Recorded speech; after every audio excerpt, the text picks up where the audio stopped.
Hey guys, I'm really trying to hit 100k by the end of the year, so please subscribe. We can do this. I believe in us only if you subscribe. Today, I just want to read some disturbing Reddit stories to you guys. Follow my Instagram, join my Discord, and yeah, let's get straight into this.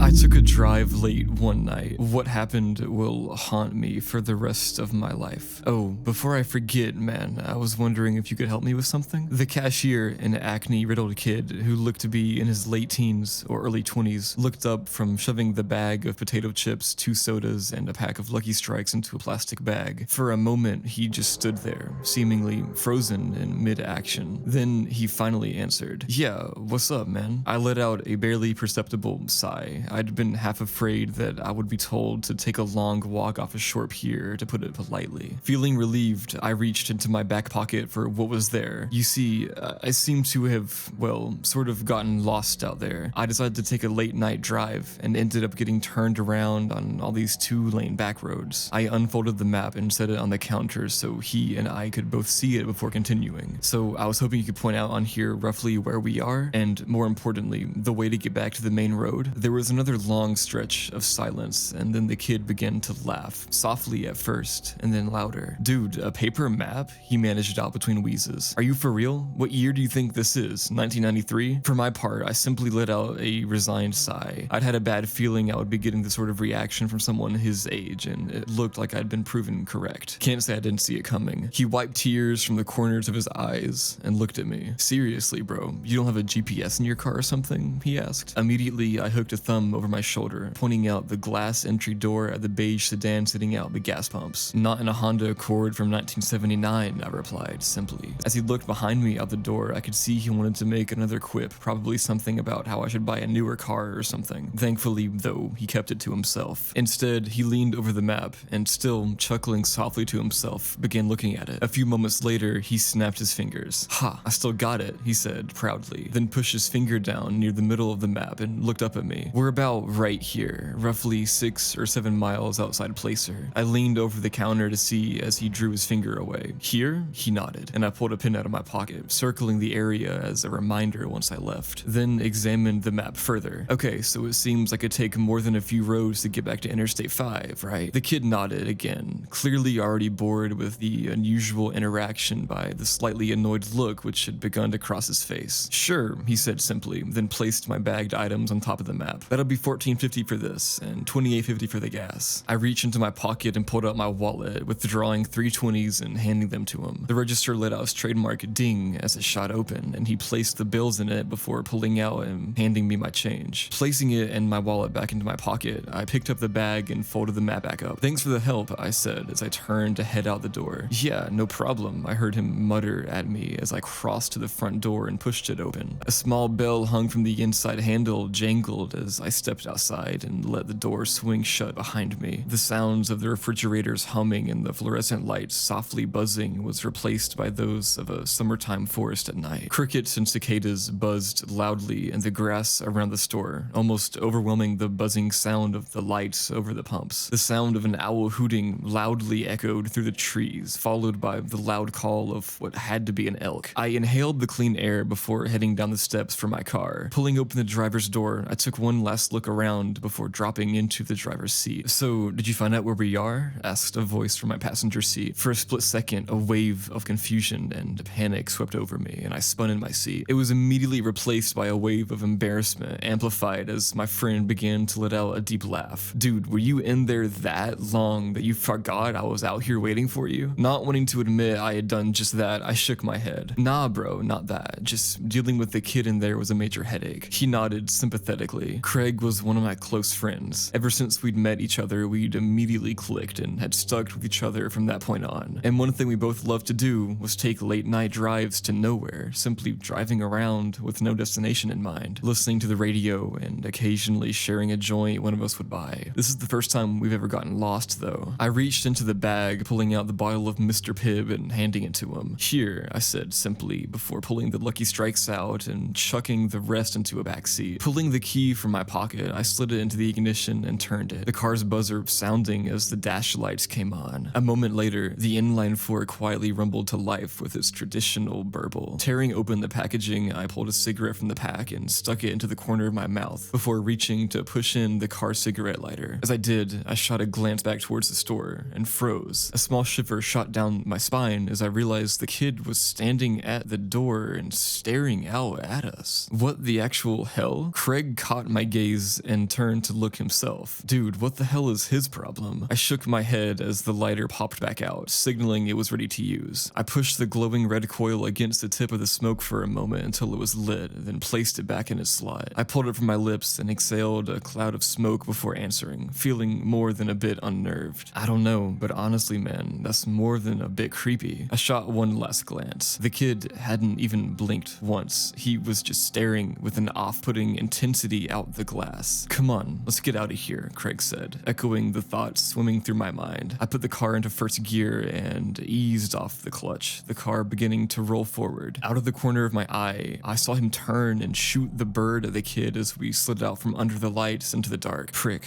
I heard him mumble. I turned the car left and began heading back the way that we came. Well, the good thing is, yeah, I did find out where we are. I pulled the map from my pocket and handed it to my friend. I heard him fumbling for a moment, and then a small flashlight clicked on as he aimed it at the map. Dude, how do we make it almost as far east as Placer? He asked with a slightly astonished tone. Longer drive than normal, I guess, I answered, rolling down my window to flick the ashes from my smoke out. I shot a glance at the analog clock on the dashboard. 2:45, it read. I let out a small sigh. Great, Vanessa is likely worrying up a storm about us right now. Me especially. Ever since we started dating 5 years ago, my girlfriend had always been rather apprehensive about my habit of taking long, late night drives when I couldn't sleep. She always feared I'd get into an accident, either with another car, wrap my Honda around a tree, or hit an animal. Most of the time, I'd come home to find her sitting up waiting for me, worry clearly etched into her beautiful sapphire eyes. I bit my lips slightly. Hey, do you think I should text Vanessa and let her know we're okay? I asked Craig. I heard him let out a snort. Honestly, bro, no. I know the woman loves you so much. I know the woman loves you to death, and I'm happy she cares so much, but she's gotta learn you know what you're doing. Plus, you two need your space. It's not healthy how much time you spend together. It's not healthy how much time you two spend together. I flicked the remnants of the cigarette out the window and let a snort of my own. It's called being in love, dude. You should try it sometime, I joked, causing him to let out a laugh. Nah, thanks. I enjoy being single too much. Shaking my head, I stared out the windshield as the headlights guided her away. I felt a slight sense of unease creep up on me as I watched the two-lane road stretch out before us. The moon in the sky almost completely blocked by the trees over our heads. I hadn't seen another car on the road for 2 hours at least. Well, what'd you expect, Derek? You drove into the boonies. There's only ghost towns out here. Why don't you try driving all the way to Idaho next time? Shaking my thoughts away, I fumbled in the center console for a moment before pulling out a mixtape. A bit of music would make me feel better. I pushed it into the car's cassette player and hit play. A moment later, the pounding bass and synths of Dance with the Dead's That House began blasting from the speaker. Craig let out a whoop of excitement. Dude, yes, that's the kind of tunes we need for a drive like this. He rolled down the passenger window, sticking his head out the window to whoop and holler into the night. I shook my head, unable to keep from grinning at his antics. Friggin' goofball. The playful mood helped settle my mind, and I felt myself relax into the seat, the tension flowing out of my body and out the window. For a few minutes, that's how things went, the road stretching out ahead of us and then disappearing into the blackness behind us, the music blasting out from the radio and the soft roar of the engine in the background. I shot another look at the backlit clock. Now it read 5 minutes to 3. We should be at the highway in a minute. The thought released the last wisps of tension in my body and fumbled into the back seat for the bag, catching it with the tips of my fingers. I pulled my bottle of soda from it and, holding the bottle to the steering wheel, cracked the cap. I lifted it to my lips and took a swig, taking my eyes off the road for a split second to tilt my head back. I looked back at the road and nearly spit it all out onto the windshield. In the second I'd stopped looking, a figure had stepped out into the road. Hell, hell, I shouted, jamming my feet on the brake and clutch as hard as I could. The rear wheels of the car locked up and the ear-piercing sound of squealing tires filled the cabin. To my horror, the tail end of the car began sliding out. Oh hell, no, no, no, no, no, no. For a few seconds, the road around us became a blur of shapes and colors, and I feared at any moment we'd smash into a tree or begin rolling rolling. Thankfully, the car finally came to a stop with a screech of protest from the suspension. We were facing back the way we'd come. I could tell from the black lines on the road which had once been the rubber of my tires. I gripped the steering wheel with almost a death grip, my heart furiously pounding in my chest. My breaths came in short, ragged gasps. There was no movement in the car for a few seconds before Craig reached forward and snapped the music off. "Dude, what the hell?" he shouted at me, his face looking as pale as mine must be. I didn't say a word to him. Instead, I pulled up on the handbrake, ripped off my seatbelt, and practically kicked the door open. Stepping out onto the pavement, I stepped to the front of the car on unsteady legs until I was squarely in between the headlight beams. I looked around, first at the road ahead and then at the forest on either side. There was nothing there. What the? I turned and looked behind me over the roof of the car. The red glow of the taillights illuminated a few feet ahead, but beyond that, nothing but darkness. I turned ahead, looking out at the darkness beyond the branches. No movement disturbed the bushes and branches, and aside from the quiet hum of the car's engine, it was silent. I shook my head. Did I just imagine things? I shook it again. No, I know for a fact I didn't hallucinate. There was someone there. The sound of the car door opening made me turn, seeing Craig step out of the car. Leaving the door open, he immediately came over to me. "You have exactly 20 seconds to explain to me what the hell happened before I lose it, bro," he exclaimed. For a second, I fought to find my voice. Then I answered,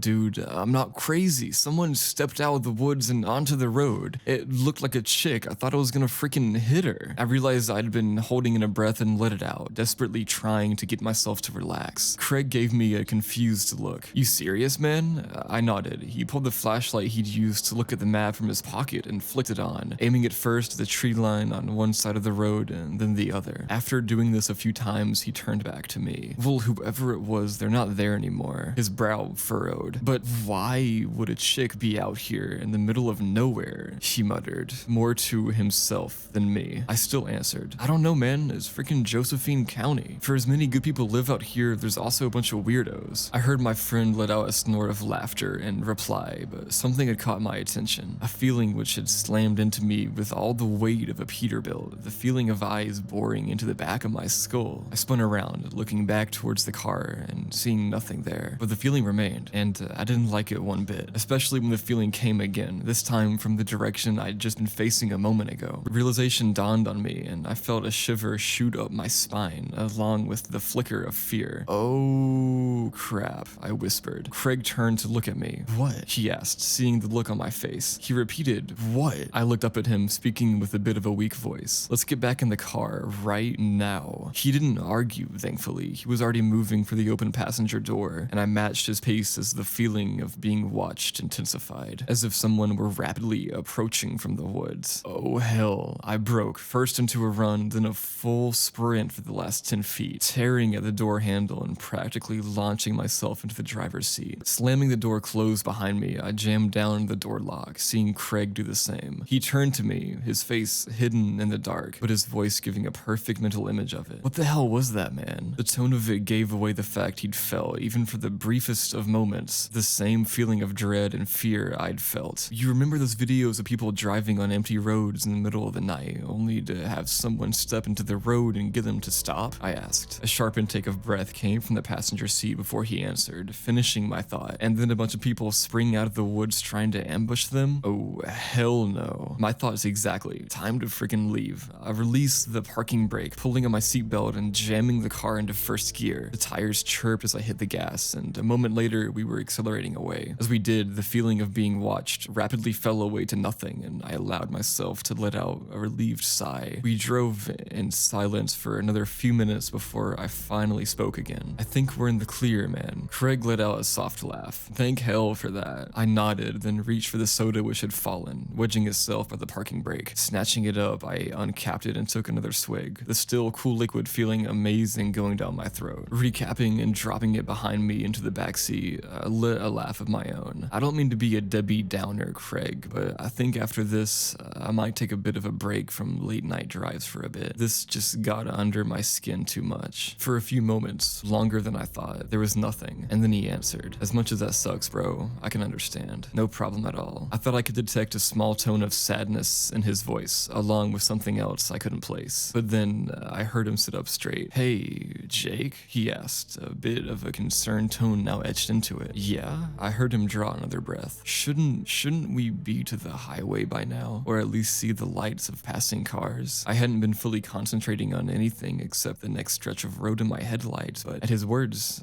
I jerked my head to look beyond them. What the actual hell? He was right. The lights of cars and trucks flashing by on the freeway should be visible through the dark. I clearly remembered looking in my side view mirror as we turned into the road from the highway, seeing the ever-present white and red glows zipping by both ways at close to the same distance we were now. That wasn't the case anymore. All I could see in front of us was darkness. Darkness and the woods on either side of the road. For a moment, I lifted my foot off the accelerator, letting the car slow down a little as my brain whirred. He's gotta be mistaken. Hell, I've gotta be mistaken. We just haven't gotten close enough to the highway yet. You know these old roads, Derek. They often end up longer than they first look. Feeling somewhat relieved by the thought, I said it out loud to Craig. He nodded, but I could tell he wasn't completely convinced. And for that matter, as much as I repeated it mentally to myself, I couldn't completely convince myself either. It was as if seeing the woman step in the road had shaken me more than I'd first thought. Pushing back down on the gas, I shifted into fourth gear and watched the speedometer flirt with 55 miles an hour. For a few minutes more, neither of us saw anything as we drove in silence. And then Craig let out a cry. There, a light. For a moment, a surge of hope welled up inside me, and I craned over the steering wheel, looking to see the highway. It was dashed as I saw it was only a streetlight,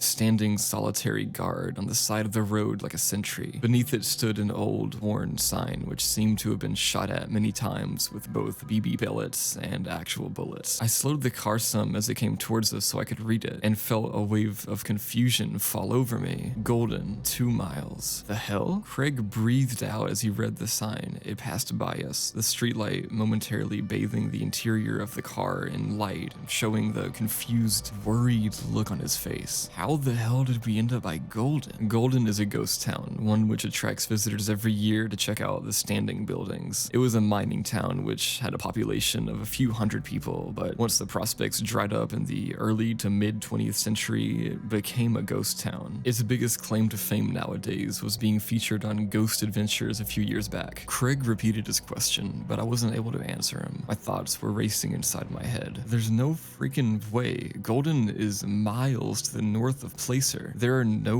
roads connecting the two areas from what I saw on the map. Not to mention, we've been driving in a straight line since leaving the gas station. I honestly don't know, man, I finally answered, my voice conveying how rattled I truly was. In the car's dark interior, I saw him put his head in his hands. I fumbled for my pack of cigarettes, pulling another out with slightly unsteady fingers and pushing in the cigarette lighter. A moment later, the turn off the ghost town flashed by on the right. I saw the dark, hulking shape of the church's spire rising out of the dark for a moment. Then it was behind us. The lighter popped out and I pressed it to the smoke, lighting it and putting it back. I decided I didn't need to try and calm the rising tension that was filling the car's interior. Look, however we ended up here, man, the fact is we can't be far now from the highway, so let's just keep our wits about us, keep calm, and when we get to my place, you, me, and Vanessa can have a good laugh over this. Sound good? I heard my friend take in a deep breath, then let out in a whoosh. Okay, yeah, sounds like a plan. He let out a soft laugh, and I felt him pat my shoulder. Thanks, Derek. You were seriously a good friend. I'm glad I've got you. I nodded, then realized he may not have been able to see it in the dark. No problem, man, I said. I looked at the clock. 3 a.m. Only 5 minutes had passed since I last looked at it, and yet it felt more like 30. Time seems different when you're stressed. For a few minutes, there was only darkness, and then a light appeared in the distance. Ha, there we go, I exclaimed. I waited to see the sign for the on-ramp appear, and felt a shiver shoot up my spine as the sign for Golden flew by again. That's... what? Craig didn't say anything, but I felt him stiffen in the passenger seat, showing he'd seen it as well. As the street light and the sign disappeared behind us, a feeling of dread began to creep up on me. Another shiver shot up my spine as I realized that it was the same feeling I'd had when we'd gotten out of the car. The feeling of eyes on me. My eyes shifted to the blur of trees on either side of the car, but I saw no one out there. The turnoff for the ghost town approached again. I heard Craig let out another deep breath. Derek, pull over, please, he said simply. His voice was shaking, and as much as I didn't want to to stop, I did as he asked, pulling over just before the turnoff. He ripped his seatbelt off, shoving the door open and stepping out. I watched him stride to the front of the car and stand there for a moment. He seemed to start shaking a bit, and I realized just how much this was getting to him. I unbuckled my seatbelt and reached for the door handle when I glanced at the clock and froze. The clock was still showing 3 a.m. The hands hadn't moved at all. A feeling of shock washed over me like a wave as I tapped it with my fingers to see if it was merely stuck, but it refused to begin moving again. Okay, what the actual hell is going on? I whispered to myself. I reached into my pocket, fishing out my phone and turning on the screen. Like the clock, it too showed the time as 3 a.m. The feeling of being watched began to intensify, and I glanced at Craig standing in the dark before looking down, beginning to type a text out to Vanessa. Hey, baby girl, just wanted to let you know that Craig and I are okay. We're trying to get back to the highway, but I've gotten a bit turned around out here. Do me a favor, and if I don't text again in 15 minutes, text me back, okay? I love you. I replaced the phone in my pocket. I knew I should have been more honest, but I was beginning to feel a little freaked out about the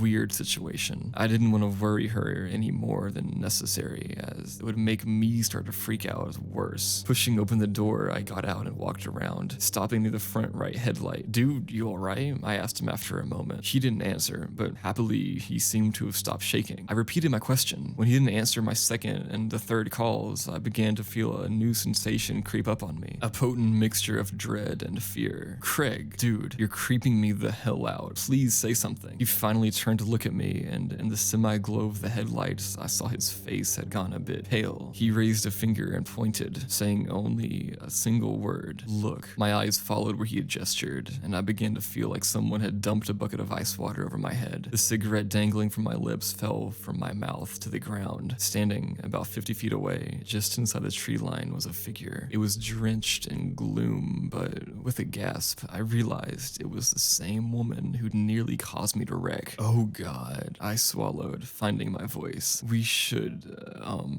get back in the car, Craig. She nodded almost immediately. I think you might be right, he answered, his voice wavering. Not taking our eyes off the figure, we slowly backed up until we reached our respective doors and climbed in. I didn't even bother pulling my seatbelt on. I just jammed the gear shifter into first and floored it. Dirt and gravel kicked out behind us, and the car shot forward onto the road. This time, I didn't let up on the gas. I kept my foot hard down, the engine beginning to roar as I shifted into third and fourth. The speedometer reached 60 as I shifted into fifth gear, the feeling of being watched intensifying with each passing second. I prayed that I would see something, anything ahead of us. An intersection, a house, a freaking out-of-use payphone. And then my blood turned to ice as the light appeared ahead of us. The exact same one as before, with the sign underneath. My eyes flickered to the clock, and terror shot through me as I saw it was frozen at the same time. This isn't good, bro, Craig said from the passenger seat. I agreed with him, but didn't say it out loud. I kept my foot to the floor, the speedometer now hitting 80. The turnoff appeared again, and what I saw made me want to scream. The woman had gotten closer to the road, and she wasn't alone anymore. Behind her, I saw others. The outlines of other people, dozens, possibly more. They all stood, facing the road, watching us fly by, and then they disappeared into the rearview mirror. Hell, I breathed out as the light and sign flashed by yet again. This time, the mass of people had gotten even closer to the road. The woman stood in front of them all, and for a split second, the headlights illuminated her. Another flash of ice shot through my veins as I saw the river of blood pouring down the front of her nightgown, one that looked to be decades old. What the hell do we do? Craig asked me, his voice steady yet filled with fear, the same I felt. I just shook my head. I don't know, man, was all I could say. The street light began to appear again when I felt my phone vibrate in my pocket, causing me to nearly slam on the brakes in surprise. I fumbled in my pocket for it, seeing Craig look over at me. I texted Vanessa when we stopped, told her to reply back in a few minutes. Now I think I'm gonna tell her to call the cops or something. He didn't reply, instead turning to look out the windshield of the approaching light. Flicking my eyes from the phone screen to the road and back, I forced myself to not look at the turnoff as we zoomed past the light. I didn't want to see how close those ghosts, demons, whatever they were, had gotten to the road. I flipped my finger, pushing away the lock screen and tapping on the messenger icon as the light began to appear once more. Vanessa's message automatically opened, and for a moment, relief like I'd never felt surged through me at the small bit of normalcy I had in my grasp. I froze. I didn't even look up at the road. I couldn't. My eyes were locked on the single sentence, reading and rereading. A wave of confusion passed over me, and I spoke aloud. The hell? Craig spoke up. What? What'd she say? I didn't answer him. My mind was racing at 1,000,000 miles an hour, trying to understand, but it was like I was hitting a mental wall. I tried to think of something else as another thought came to me, but again, the same block was coming to me. As it did, a new wave of fear began to rise up in me, one for an entirely new reason than the terrifying loop flying by outside. The speedometer now showed me we were doing 90. And then Craig spoke. "Can I ask you a question, man?" Ice filled every vein in my body, not at his question, but at his voice. It was different. Gone was the fear and tension he'd had not even a minute ago. Now he just sounded flat. No,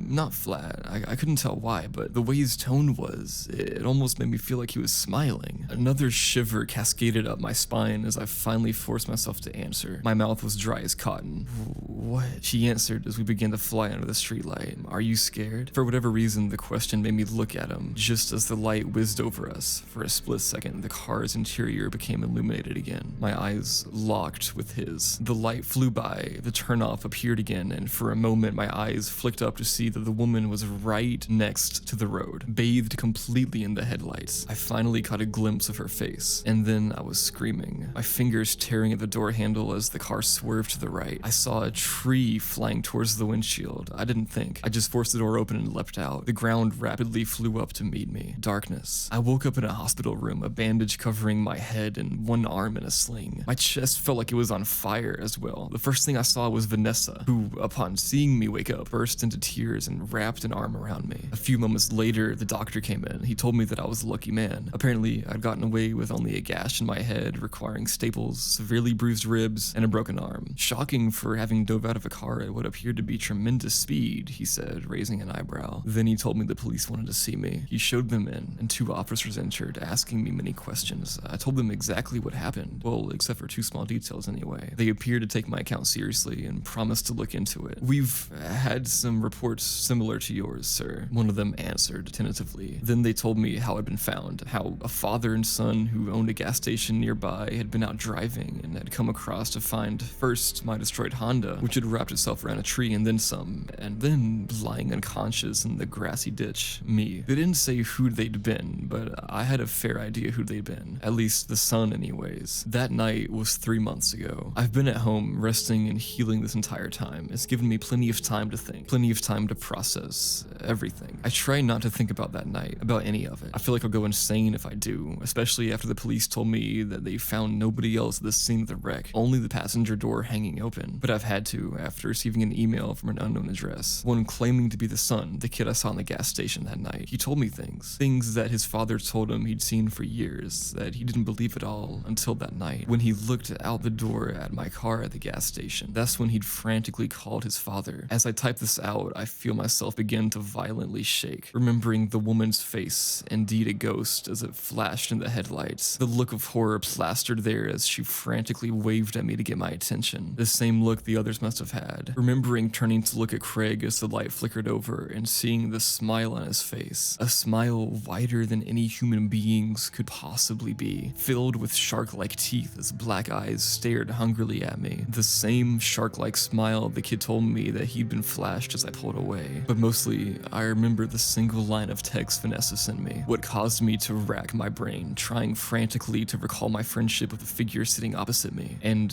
horror filling me as I realized I couldn't think of one single memory. What will keep me from ever taking late night drives again. The 3 words that will remain burned into my memory forever. Darling, who's Craig?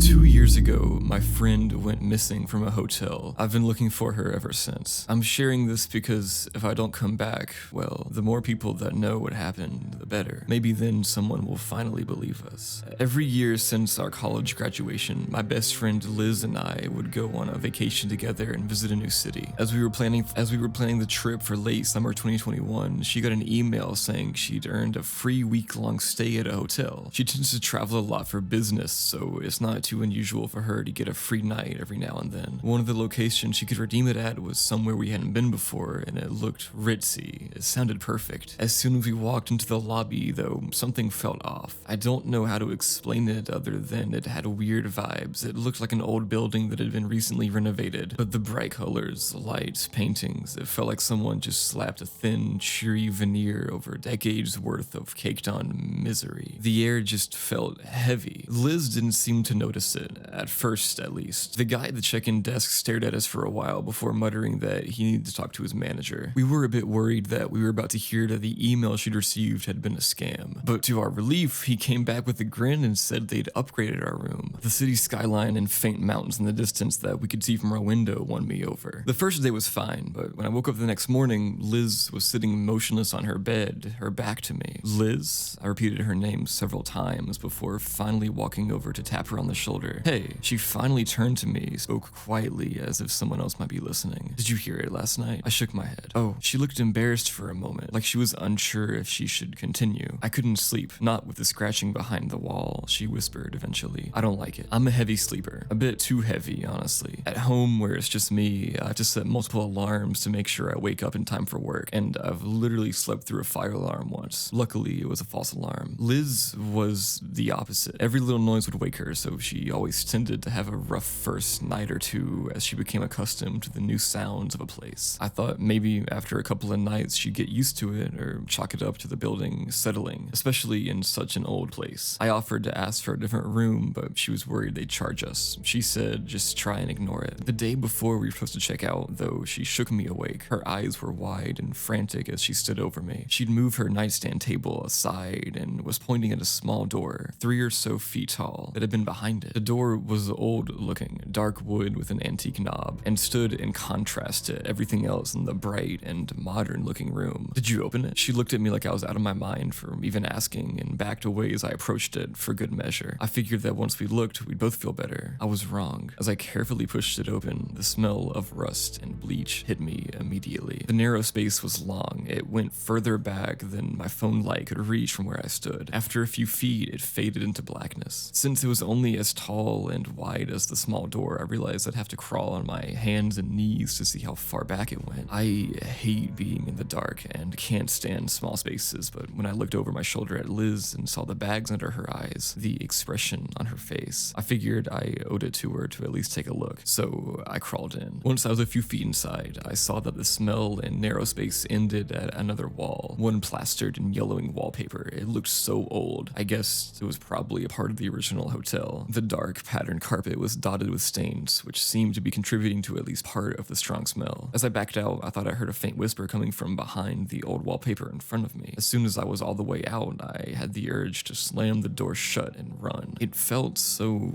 wrong in there. I wasn't sure what the purpose of that space had once been, but even then, I knew it was nothing good. Hey, I whispered as soon as the door closed, as I tried to nonchalantly move the end table back in front of it. Why don't we pack up? We can find a different hotel for tonight. She seemed a bit calmer, said she could hang in there for the final night. After having been in that small space behind her wall, the thought of sleeping there another night honestly freaked me the hell out. But I figured that if she could make it through the last night, then so could I. After we turned out the lights that night, I remember seeing her dark silhouette sitting on the edge of her bed, motionless until I fell asleep. That was the last time I ever saw her. When I woke up, it was almost noon. Both of our alarms were blaring. We were supposed to check out hours earlier. My confusion quickly turned to panic when I realized Liz wasn't in the room. Her suitcase, purse, phone, everything was still there. The main door was locked and chained from the inside, too. At first, I couldn't think of where she could be until it hit me. There was one place I hadn't checked. The nightstand was still in front of the door, but I was fairly certain it was in a slightly different spot than we'd left it the day before. Reluctantly, I slid it aside. Liz? No answer. She wasn't there. I did see, though, what I'd thought had been a wall was opened slightly. I pushed it tentatively and took a sharp breath when I saw it lit into a tunnel. It went so far back, far beyond the reach of the beam of my phone light. It looked endless. Liz? I got no answer other than my own voice echoing back through the narrow space. I tried to tell myself that it would be okay.